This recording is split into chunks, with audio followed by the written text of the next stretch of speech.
جی welcome back. ایک چھوٹے سے وقفے کے بعد آپ کی خدمت میں دوبارہ حاضر ہیں. آپ کا پروگرام صبح ہدایت اور میں اور علی بھائی آپ کی خدمت میں حاضر ہیں اور کوشش کرتے ہیں کہ آپ کو بہتر سے بہتر جو پروگرام ہے آپ کی خدمت میں لا سکیں. آج آپ کو آج کے پکوان میں ایک چونکہ میٹ بھی بہت زیادہ ہم نے کھا لیا, چکن اور مٹن کی جو ڈشز ہیں وہ بھی کافی بتا چکی ہے آپ کو. ڈیزرٹ بھی پچھلے جو ٹیوزڈے کو میں نے آپ کو بتائی تھی. تو آج میں نے سوچا کہ کچھ جو دال ہے, دالوں کا بھی دال کا بھی ایک اپنا مزہ ہوتا ہے. اگر وہ اچھے طریقے سے بنی ہو تو دال بہت ہی لذیذ لگتی ہے. تو آج آپ کے لیے میں لائی ہوں امرتسری بھنی ارہر کی دال. جو ہے اس کی کچھ ریسیپی اس طرح سے ہے کہ آپ کو اس کے لیے جو انگریڈینٹس چاہیے ہوں گے ان میں ارہر کی دال جو ہے وہ 1 پیالی آپ کو درکار ہوگی.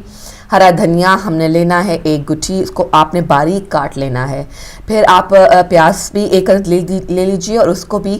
باریک کاٹ لیں. اور لال مرچ جو ہے یعنی کہ سرخ مرچ وہ آدھا کھانے کا چمچ جو کہ پسی ہوئی ہونی چاہیے. ٹماٹر 2 عدد لیں گے اور ان کو باریک باریک کاٹ لیں گے.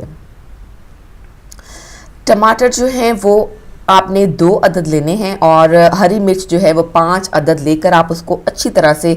پیس لیں. اور گرم مسالہ 1 چائے کا چمچ درکار ہوگا. ہلدی بھی آپ 1 چائے کا چمچ لے لیجئے. سفید زیرہ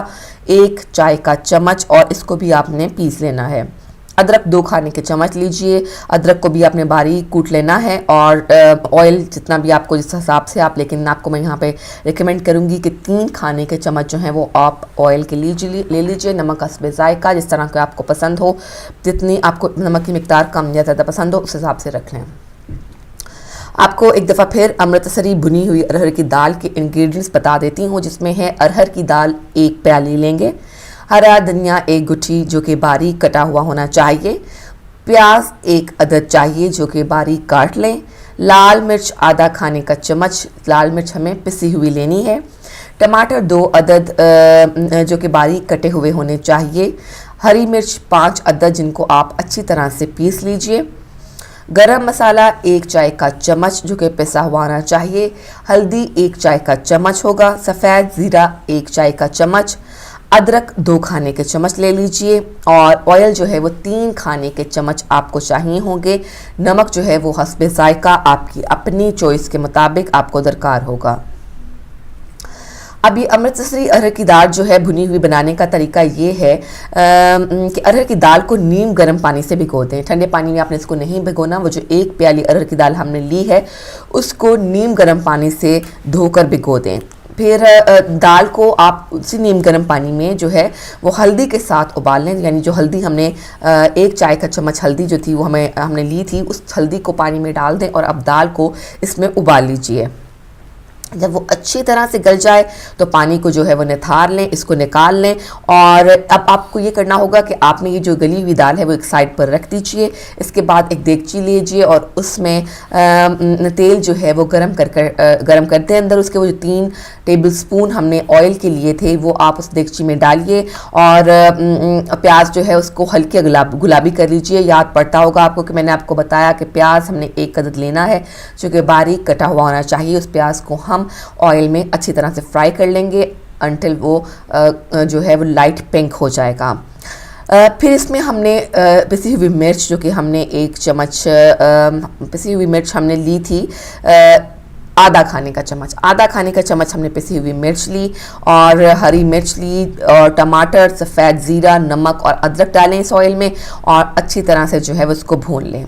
اب یہ ہے کہ آپ نے چونکہ اس میں ٹماٹر ڈالے ہیں تو تھوڑا سا وہ جو ہے پانی ہو جائے گا اس میں. تھوڑا سا ظاہر ہے اس کو خشک ہونے کا ٹائم دیجئے. جب ٹماٹروں کا پانی خشک ہونے لگے تو اس میں دال شامل کر کے دوبارہ بھون کر دم پر رکھ دیں. آپ کو دوبارہ بتاتے چلوں کہ جب آپ نے دیگچی میں آئل ڈالا اور اس میں آپ نے پیاز کو جو ہے وہ ہلکا پنک کر لیا تو اس کے بعد آپ نے اس میں پسی ہوئی لال مرچ, ہری مرچ, ٹماٹر, سفید زیرہ, نمک اور ادرک ڈال دینا ہے. اس کے بعد آپ اس کو بھون لیجئے. جو آپ نے مسالہ بنا رہے ہیں اس کو آپ بھون لیں. اور جب ٹماٹروں کا پانی خشک ہونے لگے تو اس میں دال جو ہم گلا چکے ہیں آلریڈی, ہلدی میں ہم نے دال کو گلایا تھا. آپ یاد رکھیے گا کہ ہلدی کا 1 چمچ بھی ہم نے دال میں اس کو گلاتے وقت ڈالا تھا. تو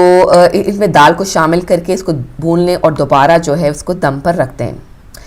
جب آپ دیکھیں کہ اس کا آئل جو ہے وہ چٹنے لگ گیا ہے اور اس ایک جو کلر ہے اس کا وہ دال کا جو وہ سامنے آنے لگا ہے، ظاہر اندازہ ہو جاتا ہے کہ دال جو ہے وہ بھن چکی ہے، ریڈی ہو چکی ہے، تو آپ کیا کریں گے کہ اس کے اوپر سے گرم مسالہ جو ہے وہ ڈال دیں گے اور ہرا دھنیا جو ہم نے گٹھی کاٹ کے باریک کاٹا تھا اس کو بھی اس کے اوپر پھیلا دیں گے جو ہے گرم مسالے کے ساتھ، اور جب بھاپ اوپر آ جائے گی تو مزیدار دال آپ کی تیار ہو جائے گی، جو کہ خاص طور پہ گرمیوں کے موسم میں جو ہے اس طرح کی دال بہت مزہ دیتی ہے۔ آپ اس کے ساتھ جو ہے پیاز کا جو ہے وہ سلاد بنا سکتے ہیں، دوسری سلاد بھی بنا سکتے ہیں، اور اگر آپ اس کو گرم گرم چپاتی کے ساتھ کھائیں تو بھی بہت ہی لذیذ ہوتی ہے، اور اگر آپ اس کو نان کے ساتھ کھائیں تو نان بھی اس کے ساتھ بہت مزیدار لگتے ہیں۔ آپ کی مہمانوں کی موجودگی میں جب ایک ٹیبل جو ہے وہ مختلف قسم کی چکن اور لیمب کی ڈشز سے بھرا ہوتا ہے، ایسے میں ارہر کی یہ امرتسری دال جو ہے وہ ایک نیا رنگ دے گی، ایک نیا ذائقہ دے گی آپ کے ٹیبل کو، اور یقیناً آپ کو اس دال کی جو لذت پر آپ کو کافی ایڈمائر کیا جائے گا، اور آپ کے مہمان بھی جو ہیں وہ اس سے خوش ہوں گے۔ تو ویسے تو یہ گھر میں بھی آپ عام بھی بنا سکتے ہیں، جس دن جو ہے جس طرح سے ہے وہ چل سکتا ہے۔ اس طرح کی آپ کو آج دال کی میں نے جو ریسیپی بتائی، امید کرتی ہوں کہ آپ کو پسند آئی ہوگی، اور اگر آپ کے پاس بھی کوئی ریسیپی ہے تو آپ پلیز ہم سے ضرور شیئر کریں۔ میں اپنی بہنوں سے ہمیشہ کہتی ہوں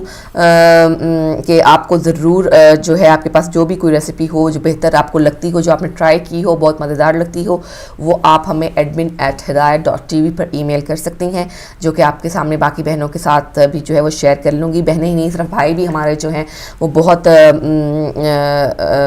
جو ہے وہ بہت شوق سے کھانے پکاتے ہیں آج کل، اور جو بچے ہیں لڑکے میں نے نوٹ کیا ہے کہ ان کی توجہ جو ہے وہ بھی تھوڑا جب مائیں کچن میں پکا رہی ہوتی ہیں کچھ، تو کیا ہوتا ہے کہ وہ بھی کوشش کرتے ہیں کہ ہم بھی تھوڑا سا حصہ بٹائیں، اور تو یہ ابھی ٹرینڈ جو ہے وہ تھوڑا بدل رہا ہے۔ یوں ہوا کرتا تھا کہ پہلے جو بیٹے ہوا کرتے تھے گھروں کے جو لڑکے تھے وہ بالکل بھی کچن کا رخ نہیں کرتے تھے، اور جو پھر یوں ہوتا تھا کہ مائیں تمام کام کرتی تھیں، اور اس طرح سے، لیکن اب جو ہے وہ تھوڑا ٹرینڈ بدل گیا ہے، اور جو لڑکے جو ہیں گھر کے جو بچے ہوتے ہیں ماشاءاللہ وہ یہی کوئی 12 13 14 کی عمر سے ہی ان کے اندر تھوڑی سی خواہش پیدا ہوتی ہے کہ ہم بھی دیکھیں کہ کس طرح سے بنتے ہیں، اور جب وہ مائیں نہیں گھر پہ ہوتی ہیں یا مائیں کام پر گئی ہوتی ہیں تو وہ خود سے اپنے لیے کچھ نہ کچھ تیار کرنے میں کامیاب ہو جاتے ہیں۔ یہ میں اپنے ایکسپیرینس سے بتا رہی ہوں۔ میرا بیٹا بھی جب گھر میں میں نہیں ہوتی، یا جب میں اس کو کہتی ہوں کہ اب میری طرف سے کچن کلوز ہے، تو وہ کچھ نہ کچھ جو ہے اپنی طرف سے جو ہے بنانے کی کوشش کرتا ہے، اور کچھ نہ کچھ جو ہے اس کو حاصل ہو ہی جاتا ہے۔ تو اچھی بات ہے، بلکہ کیونکہ ہماری جو تعلیمات ہیں، جو ہمارے پیغمبر مصطفیٰ صلی اللہ علیہ وآلہ وسلم نے بھی ہمیں یہی تعلیمات دی ہیں کہ چاہے وہ مرد ہو یا عورت، اپنے جو کام ہیں وہ خود کرنے چاہیے۔ وہ ہمارے پیغمبر جب اپنے کام خود کرتے تھے، اپنا جوتا تک خود گانٹھ لیا کرتے تھے، تو پھر میرا خیال ہے کہ ہمیں بھی کسی بھی قسم کا کوئی کام کرنے میں آر محسوس نہیں کرنا چاہیے، اور جب ہم ایکٹیو رہتے ہیں، جب کام کرتے ہیں، گھر کے تمام کام کاج کو سنبھالتے ہیں، تو پھر ہماری جو باڈی ہے وہ بھی ایکٹیو رہتی ہے، اس میں بھی جو ایکسرسائز کا ایک ایلیمنٹ جو ہے وہ شامل ہو جاتا ہے، اور ہم اس طرح سے جو موٹاپا جسے کہتے ہیں، جس کی آج کل سب سے زیادہ جو پریشانی ہم سب کو رہتی ہے کہ کہیں ہم اس کا شکار نہ ہو جائیں یا ہو رہے ہوں، تو اس سے آپ کو یہ ہے کہ نیچرلی جو ہے آپ اپنے گھر کے کام کاج بھی کر لیتے ہیں، اپنے گھر کی تمام جو صفائی بھی ہو جاتی ہے، کچن کا کام بھی ہو جاتا ہے، آپ نے کھانا بھی بنا لیتے ہیں، تو اس میں یہ فرق پڑتا ہے کہ آپ کی جو ایکٹیویٹی ہے اس میں اضافہ ہو جاتا ہے، آپ کی ایکسرسائز تھوڑی سی ہو جاتی ہے، اور آپ کو اس میں مدد ملتی ہے کہ آپ کچھ کیلوریز جو ہے وہ ویسٹ کر سکیں۔ تو کھانا پکانا بھی جو ہے وہ ایکسرسائز کا ایک حصہ ہے۔ ظاہر ہے آپ جب ادھر سے ادھر جائیں گی، دھوتے ہیں، جب آپ نے اپنی دال وغیرہ دھونی ہے، میٹ دھونا ہے، کسی بھی قسم کی سبزیاں دھونی ہیں، پھر آپ نے ان کو چھیلنا ہے، ان کو کاٹنا ہے، اس طرح سے جو ہوگا کہ آپ کی تھوڑی سی اس کے اوپر جو ہے انرجی جو ہے وہ لگے گی، اور آپ by the and of the day آپ فیل کریں گی کہ آپ تھک چکی ہیں، اور آپ کا جو باڈی ہے وہ ریسٹ کی جو اس کو ریکوائرمنٹ ہوگی، اور آپ بہتر طریقے سے سو سکیں گی، بہتر طریقے سے جو ہے آپ کو نیند جو ہے آپ کی وہ بھی اس سے بہتر ہو جائے گی۔ بات نکلی تھی دال کی تیاری سے اور نکل گئی ایکسرسائز اور گھر کے کاموں کی طرف، تو بس یہ ظاہر ہے چھوٹی چھوٹی باتیں ہیں جو ایک دوسرے سے لنک کرتی ہیں۔ تو اس لیے یہ دالوں کی فادیت کے بارے میں بھی آپ کو تھوڑا بتاتی چلوں کہ دالوں میں چونکہ پروٹین پائی جاتی ہے جو کہ ہماری صحت کے لیے بہت ضروری ہے. پروٹین جو ہے وہ آپ صرف گوشت سے حاصل نہیں کرتے, صرف چکن یا لیمب سے حاصل نہیں کرتے, بلکہ دالوں سے بھی حاصل کرتے ہیں, اور دال بہت ہی اچھا ذریعہ ہے پروٹین کو حاصل کرنے کا. آپ بچوں کو بھی عادت ڈالیں کہ وہ پروٹین جو ہے وہ اس کا دال جو ہے اس کا استعمال کریں کھانوں میں. عموماً جو بچے ہیں وہ جب ان سے دال کا نام لیا جائے کہ آج دال پکے گی تو تھوڑا سا وہ منہ بناتے ہیں, لیکن کوشش کریں کہ آہستہ آہستہ ان کا جو ٹیسٹ ہے دالوں کے لیے وہ ڈیولپ کریں. اور کیونکہ یہ بہت ہی بہترین غذا ہے انسانی باڈی کے لیے, آپ بہت اپنے آپ کو جس کی پروٹین کی جو مقدار ہے وہ آپ دالوں سے پوری کر سکتے ہیں. اگر آپ ڈائٹنگ کرنے کے لیے بھی دالیں کھانا جو ہے وہ بہت مفید ہے. دالوں کے سوپ بھی بنائے جا سکتے ہیں, اور دالوں کو جو ہے وہ آپ ایز اے سالن بھی استعمال کر سکتی ہیں, اور آپ اس کو جو ہے ہول ویٹ کی روٹی کے ساتھ بھی اگر کھائیں گے تو آپ کی ڈائٹنگ میں جو ہے وہ کوئی اس کا زیادہ اثر نہیں پڑے گا, بلکہ یہ آپ کی صحت کے لیے مفید ثابت ہوں گی. تو ناظرین یہ تو تھی آج کے پکوان کی بات جو ہم نے آپ سے کی, جو نکلتے نکلتے بہت دور چلی گئی, لیکن بس اب ہم اپنے یہ سیگمنٹ کو یہیں پہ ختم کرتے ہیں اور ہم اپنے اگلے سیگمنٹ کی طرف چلیں گے جو کہ عالمی جائزہ ہوتا ہے, اور یہ جائزہ پیش کرتے ہیں علی بھائی. بہت شکریہ, بہت خوبصورت جو ہے وہ ریسیپی آپ نے آج پھر ہماری بہنوں کے لیے اور بھائیوں کے لیے بھی مشترکہ طور پر پیش کی. تو اس کے ساتھ ٹائم ہوا ہے عالمی جائزہ کا, اور عالمی جائزہ میں ہم کچھ سٹوریز لے کے چلتے ہیں, کچھ دنیا کے بدلتے ہوئے حالات کے اوپر جو ہے وہ بات کرنے کی کوشش کرتے ہیں. تو آج ہمارے ساتھ اسی سلسلے میں ٹیلی فون لائن پر موجود ہیں ایران کے شہر قم سے, مقدسہ القم سے, ایڈیٹر ان چیف نیوز نور سید قبلہ جناب سید عبدالحسین الموسوی. آپ کو ہمیں قیمتی ٹائم دینے پر ہم آپ کو جو ہے وہ خوش آمدید کہتے ہیں, اور مشکور و ممنون ہے, خوش آمدید کہتے ہیں, اور آپ کی خدمت میں سلام عرض کرتے ہیں. السلام علیکم. وعلیکم ورحمۃ اللہ. السلام. قبلہ, یہ میں چاہوں گا کہ جو ترکی کے حالات دگرگوں ہوئے ہیں اس بارے میں جو ہے وہ ہم چاہیں گے کہ آپ ہمارے ناظرین کے لیے کچھ گفتگو فرمائیں. جی بسم اللہ الرحمن الرحیم.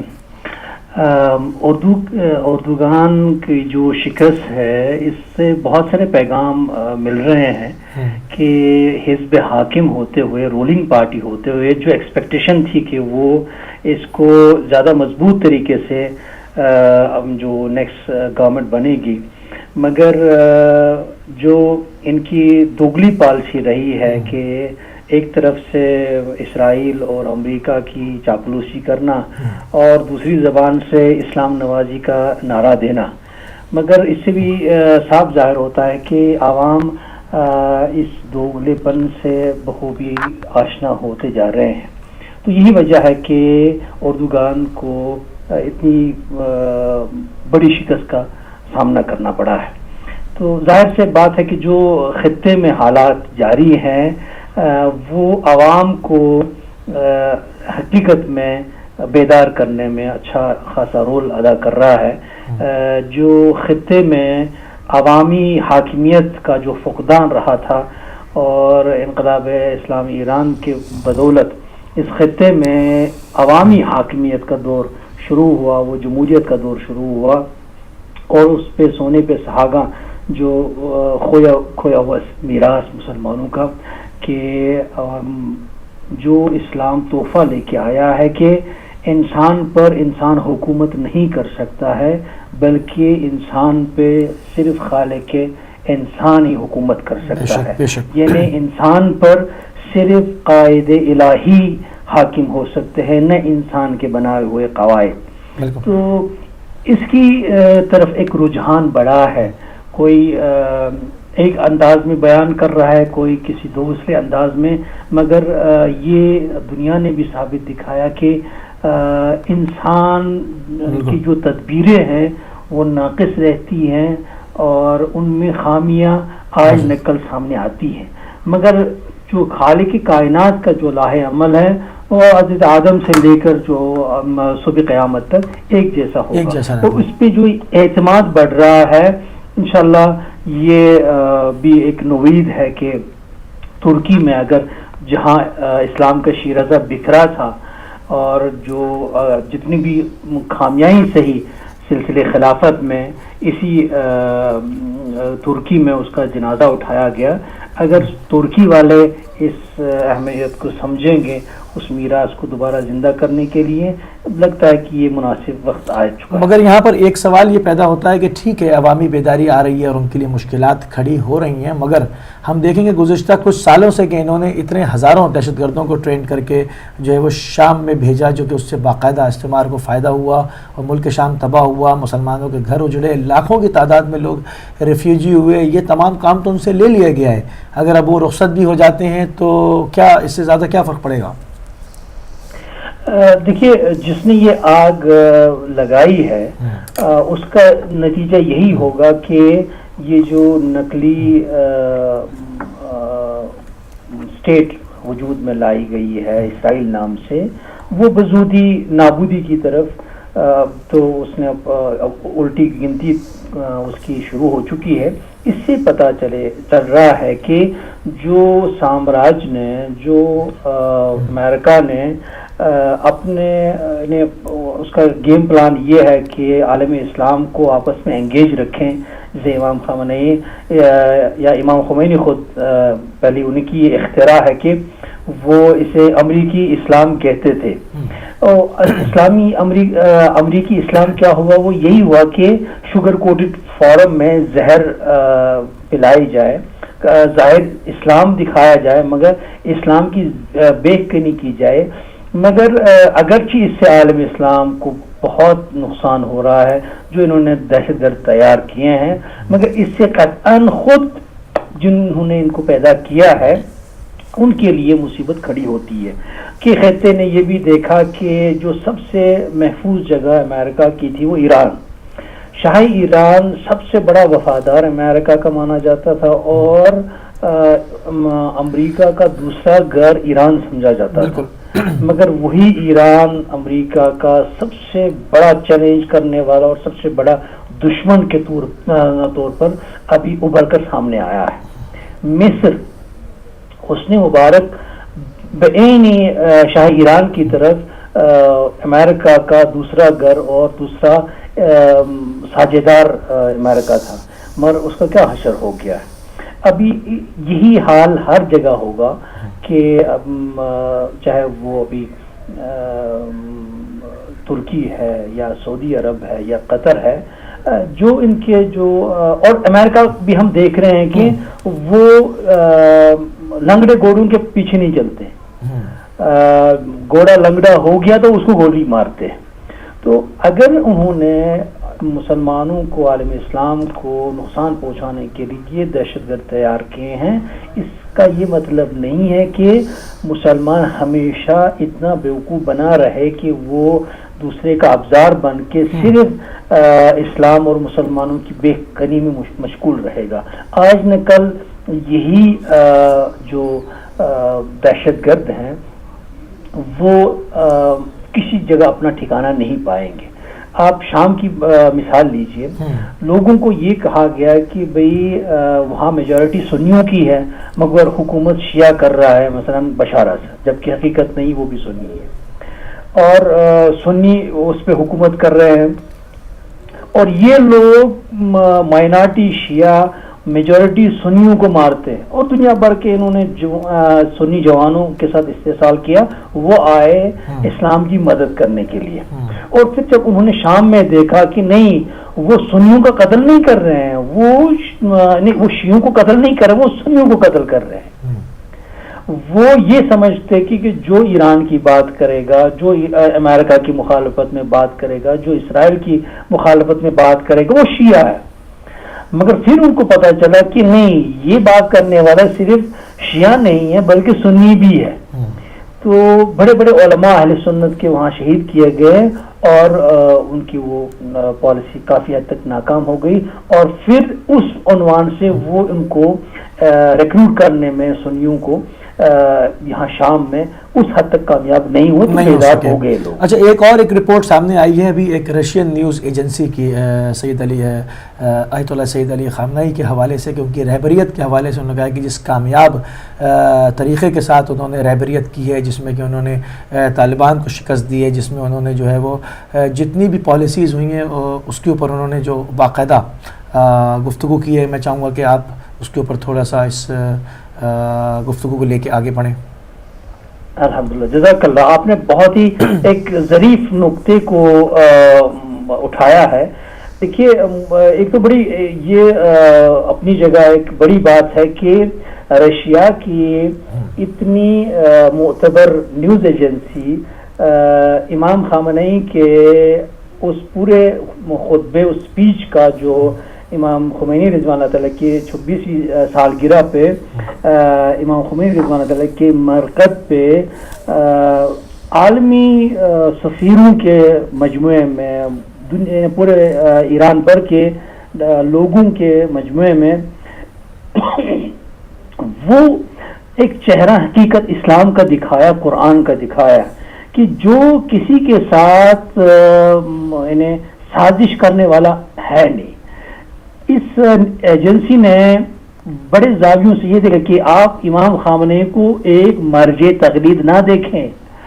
وہ ایک وہاں کے قائد نہیں ہیں، آپ دیکھیں کہ سیاست ان سے سیکھیے. اور یہ جو مسلمانوں کے جو دشمن ہے استکبار، وہ اسی نقطے کے ہیں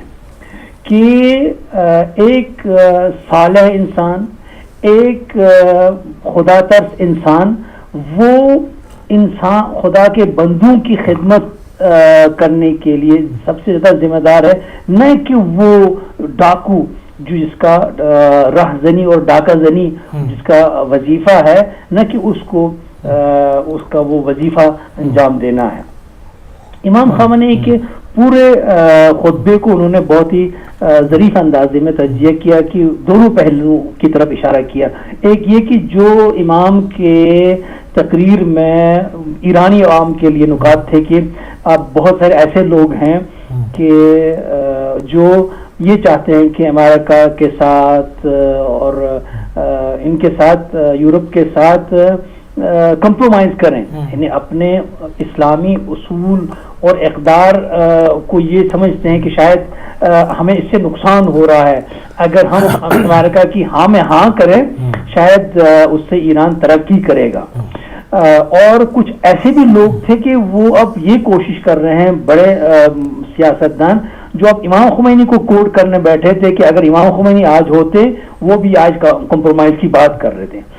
اوور رائٹلی امام خامنئی نے اس پہ جو ہے نا وہ خط بطلان جسے کہیں، ان سبھی باتوں کو باطل قرار دیا کہ امام خمینی کو تحریف نہ کیا جائے. امام خمینی وہ ذات ہے جس نے ایک ایسی پولیٹیکل سائنس میں ایسی جو لینگویج انٹروڈیوس کی ہے. امریکہ کو شیطان بزرگ کا ٹائٹل دیا ہے امام خمینی نے، اور یہ سب سے جامع ترین الفاظ ہے کہ جو ابھی اس دم تک ثابت ہوا ہے کہ امریکہ کی پالیسی کیا انسان دوستی پر مبنی ہے یا وہ کیپٹلسٹ کے نظریے کے تحت. یا اسی طرح امام خامنئی کا وہ اپنے اسپیچ کے دوران اس زمانے کے جو صدر تھے انہوں نے امام خمینی رضوان اللہ تعالیٰ کو خط لکھا تھا اور اس میں بڑے ادب کے ساتھ پیش آئے تھے. اور اس کی طرف بھی اس تجزیہ نگار نے اچھی خاصی اس کا جو تجزیہ کیا ہے کہ امام نے یہی بتایا کہ جو ریسنٹلی اوباما نے مجھے خط لکھا ہے وہ بھی چرب زبانی کے علاوہ ہے نہیں کچھ، ہم آپ کو صرف ایک لہجے میں نہیں دیکھتے ہیں. جب ہم آپ سے یعنی امریکہ سے اور یورپ سے دشمن اسلام دشمن عناصر سے جب ہمارا آمنا سامنا ہوتا ہے، ہم